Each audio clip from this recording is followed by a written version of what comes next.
you may not get issues with FODMAPs in your day-to-day diet because you're only eating 4, 5, 6 grams per kilo of carbs per day.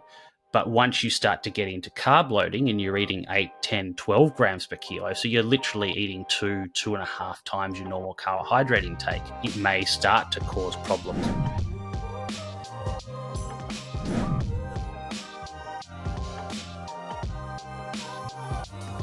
Welcome back to Fuelin Sessions. I'm your host, Scott Tindal, and once again, I'm joined by my colleague, Dr. Alan McCubbin. Al, how's things, mate?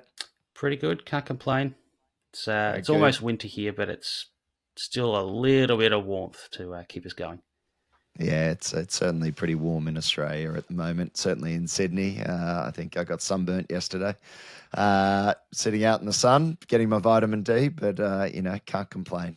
So, mate, we did, the shorter take on research last time, and we did promise 2 papers, but we only got through 1 just to keep it under the time constraints or within time constraints. And so what we wanted to do today was introduce another paper, which if we just recap, we covered carbohydrate loading and how many days are required to do an effective carbohydrate load based on the research. We're happy with sort of 24 hours before is an effective duration to do a carbohydrate load. Obviously, if athletes want to do 3 days, they're welcome to do that. This next paper, what we're looking at is the amounts of types of foods that could be consumed in high amounts to assess, I guess, how someone responds to that food. And so what we're talking about here is gastrointestinal symptoms. Do we call it GIS? GIS? Do you refer to it as GIS? Certainly in research papers, but yeah, just sort of gut issues, I would probably tend to say, or gut symptoms in the real world. We'll just call it gut symptoms. Yeah. How the types of food in these large amounts could impact those signs and symptoms for an athlete. So, mate, your colleague, Ricardo Costa, he's authored a lot of papers. He's probably a leader in gastrointestinal research and symptoms, and he's done quite a few with you down at Monash. He was one of the authors on this paper, but I thought, why don't you talk us through the title of the paper first, and then we can go from there. Yep. Yes, the title of this paper is a bit of a mouthful, and so I think we'll follow that up with an explanation of what it all means and what the significance of it is. But the title of the paper is The Impact of 48 Hours High Carbohydrate Diets with High and Low FODMAP Content on Gastrointestinal Status and Symptoms in Response to Endurance Exercise and Subsequent Endurance Performance. So this is a paper that was published in 2024. The first author is Rachel Scriven, so this was actually part of her PhD.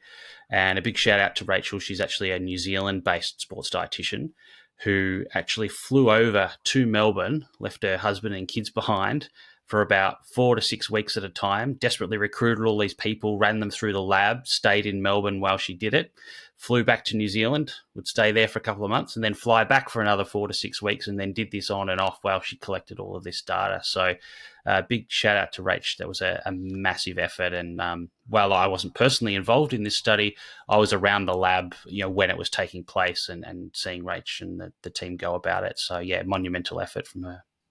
Yeah, fair play. I think they certainly left no doubt as to what the study's about as well, given the title of the paper. So I think one thing that would be really good, Al, is maybe it obviously mentions FODMAPs.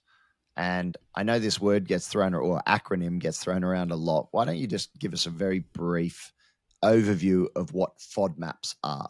Yeah, so FODMAPs is actually an acronym, and it stands for fermentable, so that's the F, oligosaccharides, disaccharides, monosaccharides, and polyols. So just to explain what all of these things are, they're essentially different types of carbohydrates, so starches and or sugars that naturally occur within different types of foods. So the the oligosaccharides part of it is what we call the fructooligosaccharides or the galactooligosaccharides. The fructose ones are generally found in wheat and foods that are made from wheat, so pasta and bread and things like that, and the onion family, so onions, spring onion, that kind of thing, garlic. The galactooligosaccharides are mostly in legumes, as well as some types of nuts and vegetables. The disaccharides here actually refers to lactose. So, lactose tolerance kind of, or, the lactose that some people are intolerant to fits within this category as well. The monosaccharide here refers to pure fructose.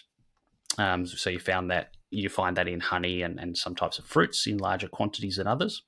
And then the final one, the polyols. So these are a little bit different. These are found in certain types of fruits and vegetables, and they're used in some of the non-nutritive sweeteners in artificially sweetened products as well. So that's kind of the collection. And I guess the F on the front of FODMAPs is fermentable. So what it basically means is that these are different types of carbohydrates that travel through the digestive tract.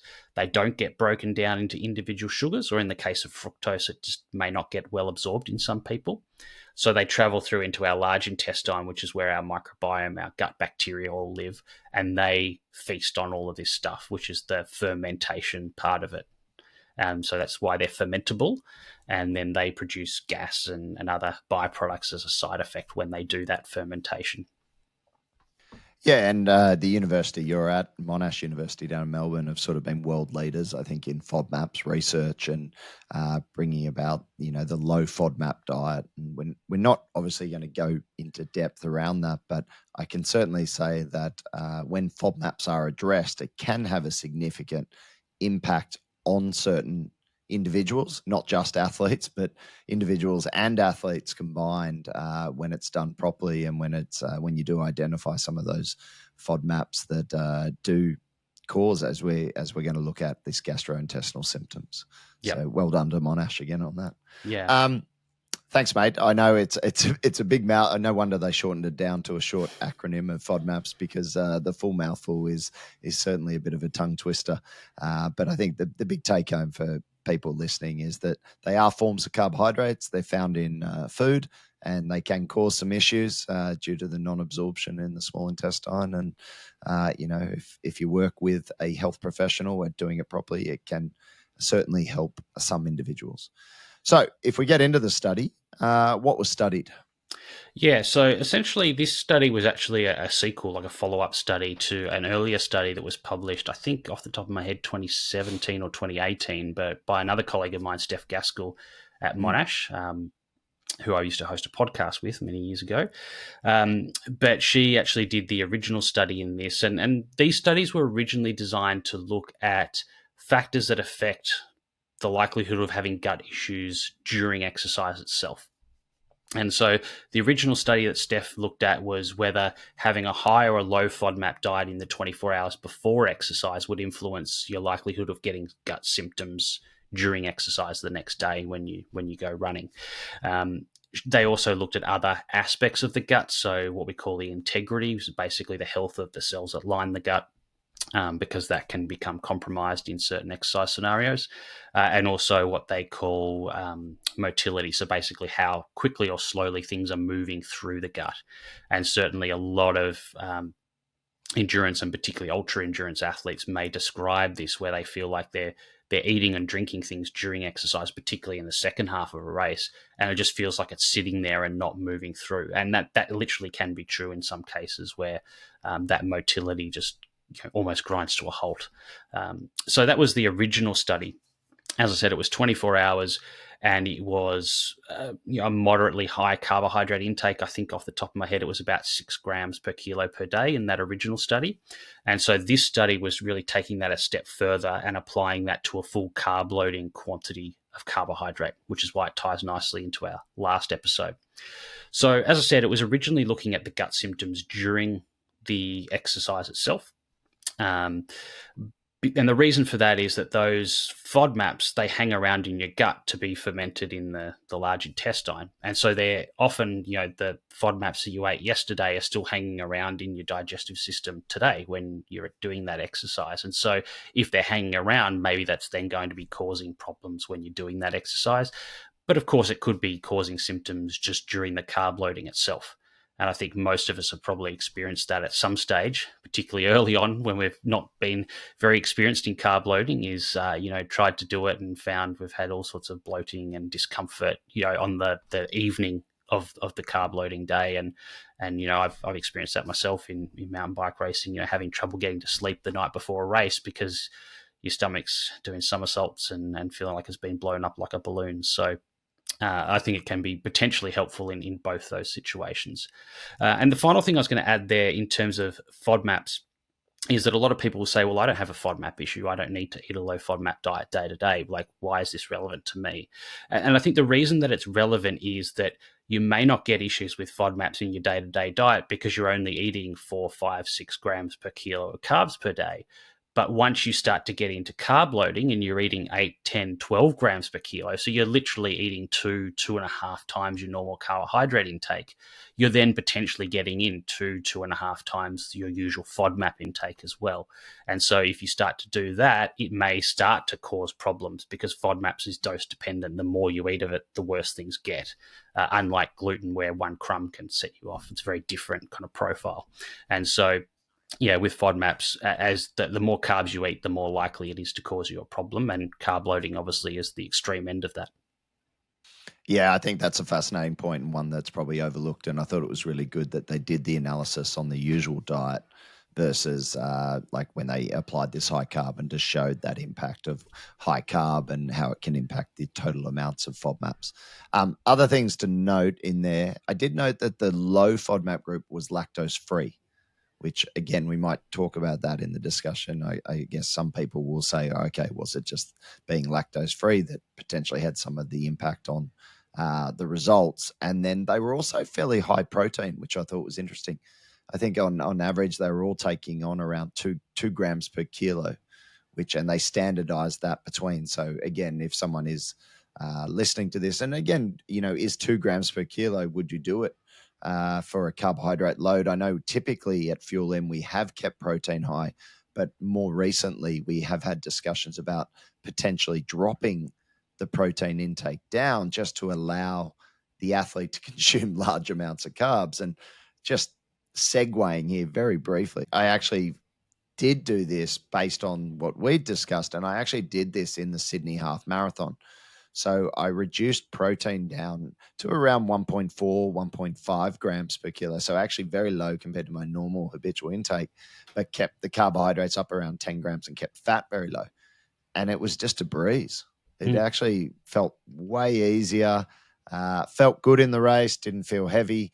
And so, yeah, I think there is something to this. Now, again, maybe race dependent, length dependent. It's obviously only a, sub 90 minute sort of effort.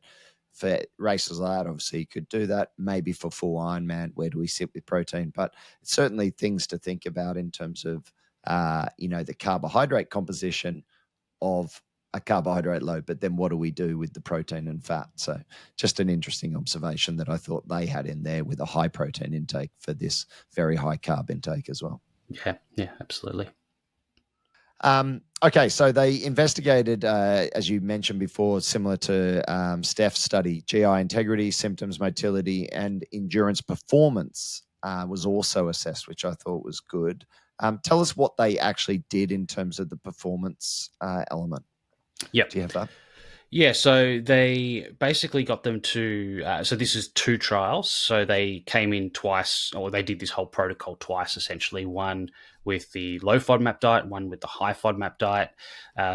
The diets were formulated there. We have a commercial kitchen at the university, which we use for both teaching students, but also for producing food for research studies.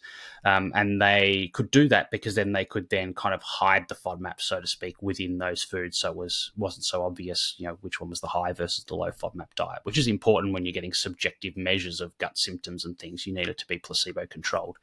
Obviously not always easy to do with real foods, but you do the best you can. So what they basically did is they had 10 male and 2 female athletes. This was an older cohort than the study we looked at last time. So the average age was 42.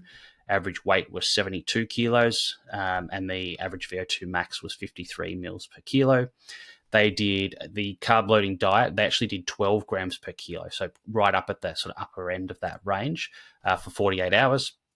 Once with a very low FODMAP diet, so only 2.5 grams of FODMAPs a day, which is very low, and once with a high FODMAP diet, which is 50 grams a day.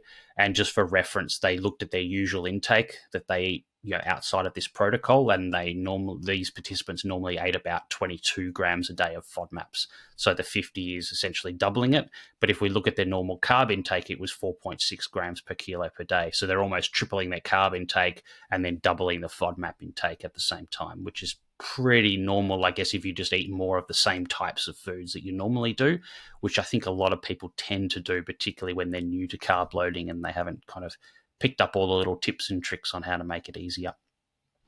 So in terms of the actual exercise protocol itself, so they ran on the treadmill for 2 hours at 60% of their VO2 max, which in this particular study was a little bit under 7-minute K pace, so 6-minute 50 Ks. So not particularly quick. And then during that, they had 30 grams an hour of carbs that they consumed, and that came from pure maltodextrin. The reason that they consumed the carbs during was, one, to give them some fuel during the event, but it was also because we know that when you take away the carbs, that can actually cause loss of gastrointestinal integrity itself. And that was shown in Steph's original study where they didn't consume any carbs during that one. And then at the end of the 2 hours, they did a 1 hour distance test. So basically, they can then speed up, slow down however they like, but they've got to run as far as they possibly can in 1 hour. So if anyone's sort of familiar with the 1 hour record in cycling on the track, it's kind of like that, but on a treadmill. So it's not a fun experience, but it is a pretty good measure of performance. And then throughout the exercise, they took a bunch of measures before, during, and after, looking at gastrointestinal function and gastrointestinal symptoms. They also assessed, if I'm correct, they did take blood as well, didn't they? Because Yep. they were looking at certain markers related to intestinal integrity as well. Correct. Yeah. Yeah. Okay. And so what do we see? What were the main outcomes? Yeah, so if we start off with the integrity markers and then that gastric motility I mentioned before, so how quickly things move through, in terms of the integrity, they didn't see any difference between the two. This is a bit of a contrast to Steph's original study where they actually saw integrity was worse with the low FODMAP diet. Now people might be wondering why this is, and they think it's because, as I mentioned before, when you eat FODMAPs the day before exercise, a little bit of that residual amount is hanging around in your gut the next day when you're exercising, and that may actually stimulate blood flow to the gut, which is protective of the cells that line it. That's the reason in this study they gave the carbs during the exercise, is to eliminate that effect, because they didn't want to have a look at that effect specifically. You don't want, you don't want to use FODMAPs to, control the integrity of your gut when you could just do that if you're having carbs during the exercise anyway. Don't you think it's interesting? Just again, like, it's a bit of a segue on this one as well, but everyone's so focused on like fat oxidation and carbohydrate utilization, intake, and that. And so, people will say, "Oh, I'm going to do this." It's a 2 hour run at 60% VO2 max. Yeah, fat is predominantly going to be probably your preferred substrate. However, no one's thinking, or I certainly don't hear it, and we probably don't talk about it enough ourselves, but what's happening to the gut in terms of the integrity, and is taking on some carbohydrates, even though you're in this low intensity zone, is it doing other things other than, potentially interfering with fat oxidation, which again is probably the wrong way of looking about it anyway. But, that consumption of carbohydrates certainly before the session, and then potentially just small amounts, as you said, 30 grams an hour, it's not going to do anything like changing carbohydrate oxidation, but it could be protecting your gut. And you think of so many athletes who have these gastrointestinal sort of signs and symptoms, and they avoid carbohydrates because they think that's what's making them worse. And is it like, is it what they're doing on a consistent basis that's actually making it worse? And if they did take on carbohydrates, potentially, as we're about to find out, lower FODMAP carbohydrates leading into it, it could actually have a very beneficial effect. So I think it's another plus for carbohydrates in that sense. Yeah, absolutely. And Shout out to Rhiannon Sniper, another researcher who was at Monash, now at Deakin University, and actually a very good athlete herself. She did a study in her PhD that looked at either small amounts of carb, but even small amounts of protein will have the same effect as well. So it doesn't have to be carbohydrate necessarily. And as Steph showed, it can just be residual FODMAPs in your gut. So as long as there's something in the gut that's giving it something to do, that keeps some of that, we think, keeps some of that blood supply to the gut as opposed to sending it off to the skin and the muscles and things during exercise. And just having that blood flow there continues that supply of oxygen and nutrients to all the cells that line our gut and keep them healthy. Yeah, and I think probably the same researcher you mentioned, but I think they also found fat had no heat protective sort of ability. Is that correct? Oh, there's a more recent study, but yes. Oh. Yeah. Yep. Well, was that yours and Ricardo's? That was Isabel Martinez. Yes. I know. So yeah, it's just and that showed that the fat didn't have the same impact as protein or carbohydrates. Correct. Yeah. So, yeah, exactly right. So sorry. Yeah, keep going. So that was the integrity side of things. So essentially, by having that small amount of carbs during exercise, they were able to nullify that effect that they originally saw in Steph's study. In terms of the motility, so how quickly or slowly things move through the gut, so stomach emptying and then through the small intestine, they found no difference in that speed of movement post-exercise between the high and the low FODMAP diet in the 48 hours before. But when they looked at the GI symptoms, they did see that the GI symptoms were lower during exercise, but also even before the exercise even started, after 2 days of the low FODMAP diet versus 2 days of the higher FODMAP diet. So that suggests that, both comfort during the carb loading or race morning, if you want to call it that, but then also during the exercise itself, there were less symptoms. So that's obviously a good thing. It wasn't enough to really make a noticeable difference to performance. So the actual performance trial was the same in both, but certainly there was a greater level of gut discomfort when they had the higher FODMAP diet for the 2 days before.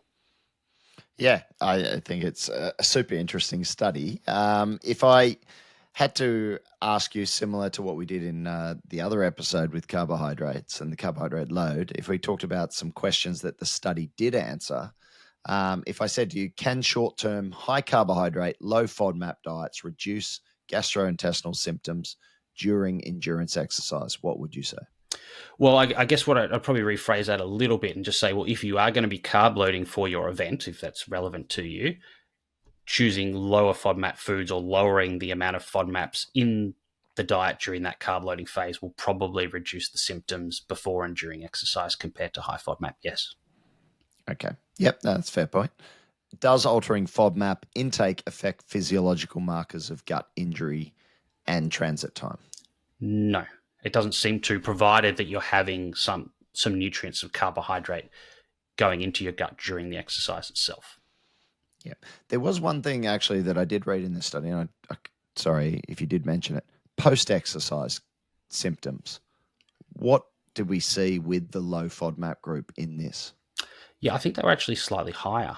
I can't remember the reason for that, but they were slightly higher. I don't think it was dramatically so, but yeah, there was a slight difference there.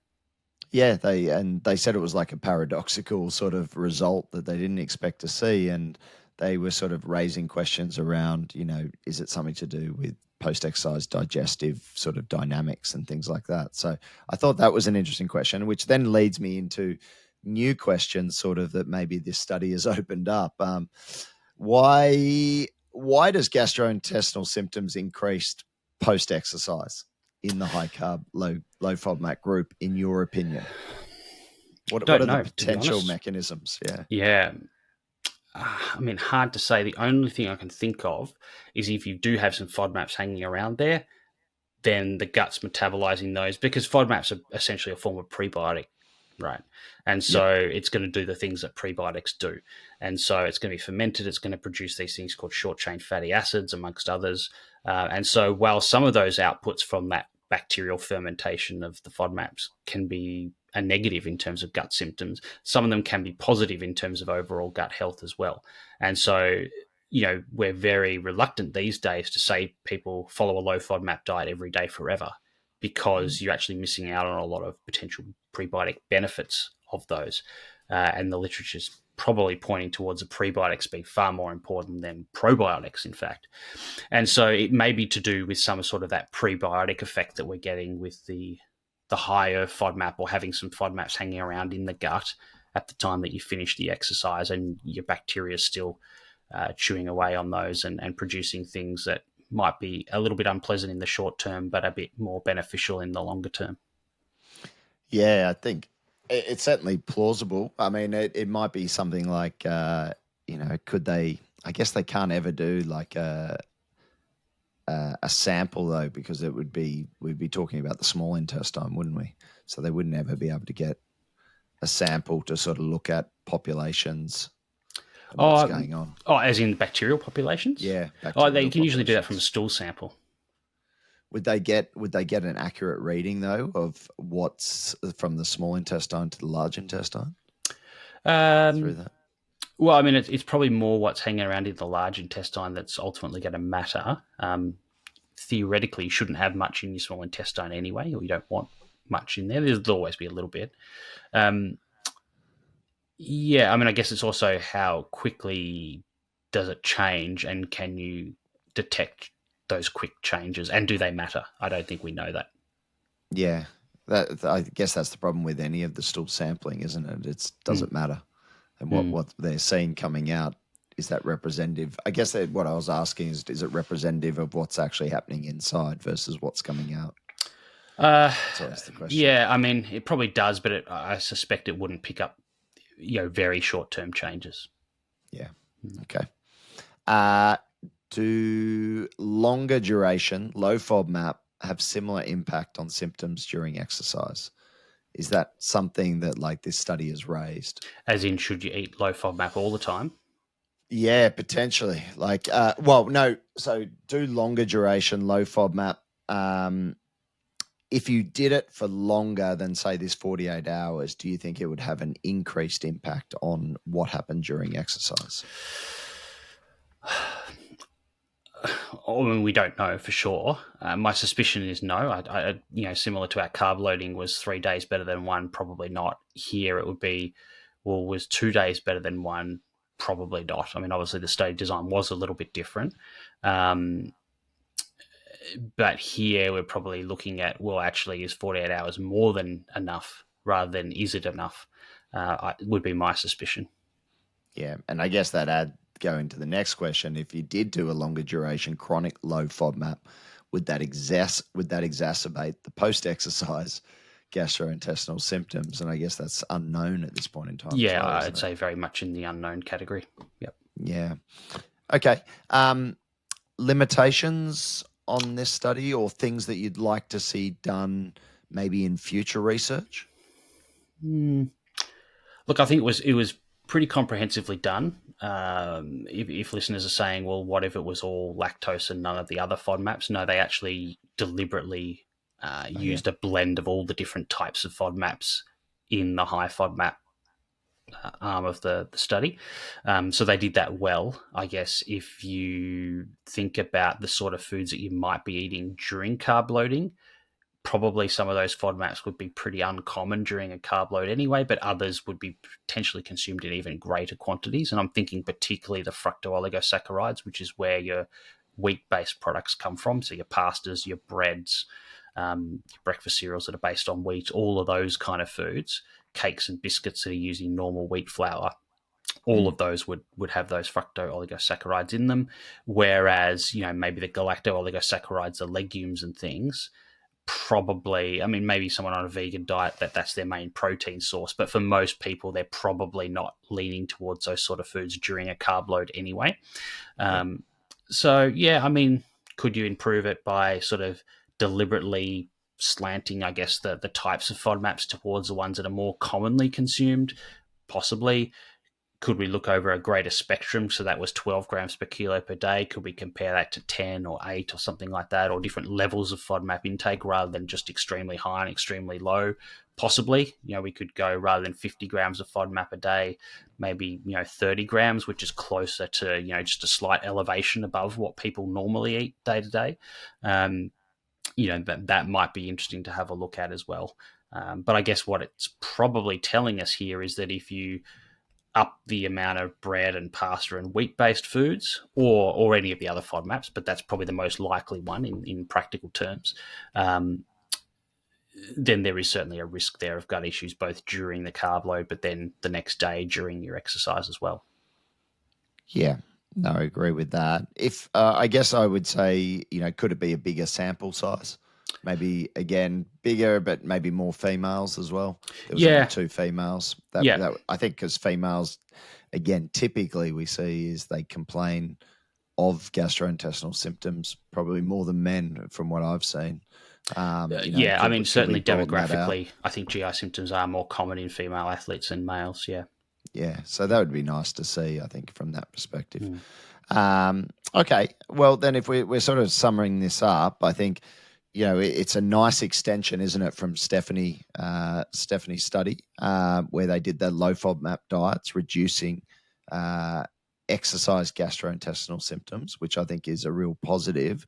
And it sort of has added weight to that research, which I think is great. It's also added, I guess, in terms of that, with the implementation of carbohydrates during, what that sort of also showed was, unlike Steph's research, that if you do take on the carbohydrates, it could potentially change those integrity factors, which I think is a positive from this research as well. If I had to say to you, Al, if you were going to go low FODMAP and really try and reduce some of those fructo oligosaccharides, what choices would you be recommending to an athlete? Yeah, great question. Before I answer that, one thing I wanted to add here that I think is relevant is that I think historically a lot of athletes, coaches, and even nutrition practitioners have sort of advised people to avoid gluten or avoid dairy, kind of in inverted commas, leading up to exercise because it causes gut issues. But we haven't had really a good rationale of why that is the case. If we think about gluten, it's actually technically a type of protein that's found within wheat and some other grains. And then dairy, well, that could be any component of dairy, couldn't it? It could be the protein component where, you have people with a genuine cow's milk allergy, that would be the protein component, whereas the FODMAPs are the carbohydrate components. But there is overlap with these same types of foods. So anecdotally, a lot of people say, I go gluten-free and I feel so much better. It's probably actually not the gluten, it's the reduction in the FODMAP. Now, does that matter in the real world? Well, actually, it does a little bit, because while these foods do overlap, they don't overlap completely. And so you can eat some foods that are gluten-free but still contain FODMAPs. So you quote-unquote gone gluten-free, but you're still potentially getting all these FODMAPs in there that are doing you a disservice. And vice versa, there are some foods that contain gluten but are actually fairly low in FODMAPs. Not many, but genuine sourdough bread is an example of a food that is technically not gluten-free, but is actually low FODMAP and would be we would expect to be relatively well tolerated. So I guess it's a matter of understanding what is the actual cause, because the foods that you're going to include or eliminate may be slightly different depending on what that is. And the same with dairy products. Hard cheeses are pretty much lactose-free. Obviously, you could use lactose-free milk instead of normal milk, and you would expect you're going to have an improvement there. You haven't actually eliminated dairy, but you have eliminated the FODMAP component of the dairy, and that will do the job. So in terms of how that translates into... Can I just say, Al, you summed that up beautifully, because I hear all the, just go, I go gluten-free and it fixes everything, or I go lactose-free. It's like, but yes, real world, like, doesn't make a difference. Not in that sense, but, as you said, in every other sense, it can make a big difference. So I think the specificity of that is super important for athletes and practitioners to understand. Yeah. And just to follow up on that, like, we don't have any good evidence that the gluten part itself is causing a problem independent of the FODMAPs. And that might be, coming back to the future studies, that might be a future study, is low FODMAP with gluten added to it. Just you can buy pure gluten and add that to it independent of the FODMAPs and just see what happens. Yeah. But coming back to your question about the foods, I guess these are the ones I would typically, when I'm working with athletes, advise. Firstly is you're going to have your staple starchy food that's doing a lot of the grunt work in carb loading. So traditionally, people have tended to use bread and pasta in particular. I would tend to lean towards rice because same amount of carbohydrate, but none of the FODMAPs. So that's I would generally tend to make those main meals rice based. If you're someone who really just loves pasta or really doesn't like rice for whatever reason, gluten free pasta will do the same job as well. Or something like rice noodles will also be absolutely fine. If it's bread, as I said, sourdough bread would be fine. Gluten-free bread would obviously be fine, but a lot of people don't like gluten-free bread. The texture's not amazing because gluten is actually the gluten protein is what gives bread its texture. But they are certainly options there. I think avoiding a lot of those galacto-oligosaccharides, so the legumes in particular. I think most people would probably avoid those anyway, carb loading, but just in case. Also, foods that have a large amount of onion in them, again, that fructo-oligosaccharide.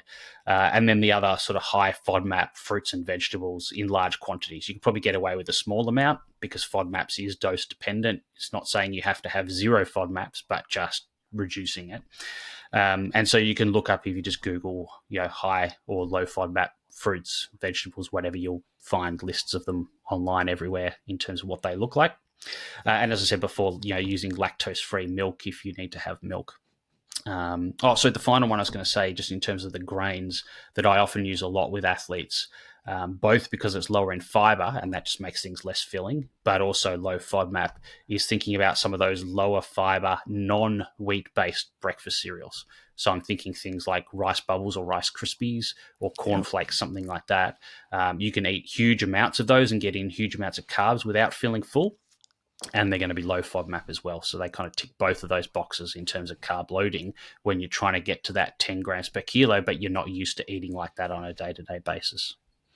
Yeah, the old Rice Bubbles or Cocoa Pops, they all go down pretty well. So I will give a shout out to the Monash University FODMAP app. Actually, I think it's such a great resource for individuals or athletes who do struggle with this, who want to get, something all in one place that is verified as well and really does break it down, as you said, into dose dependency.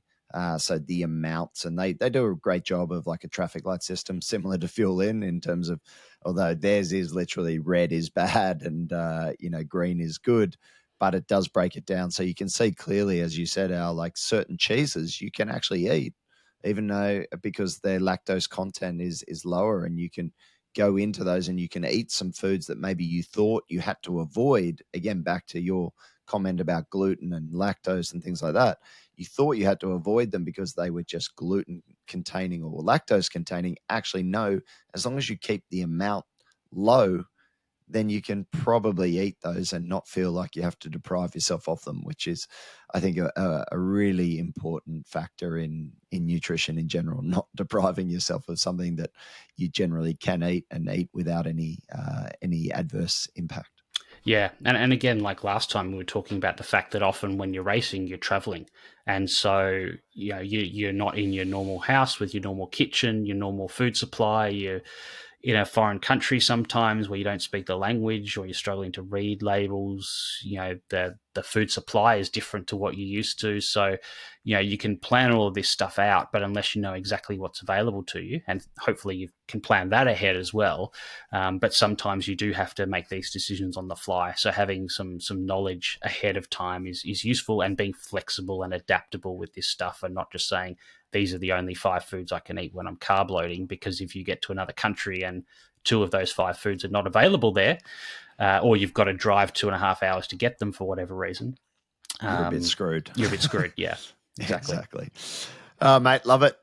Well, 2 great studies. And, if you didn't listen to the first one we did around carbohydrate loading, it certainly applies to this, because we're looking at the time taken to apply a proper carbohydrate load, whereas this is looking at the foods that you may consider for that carbohydrate load. So wonderful stuff, Al. Mate, as always, thank you for indulging everyone with your breadth of knowledge. I certainly, every time I talk to you, I learn more and more. So thank you. No problem. Pleasure. Awesome. Thanks, mate.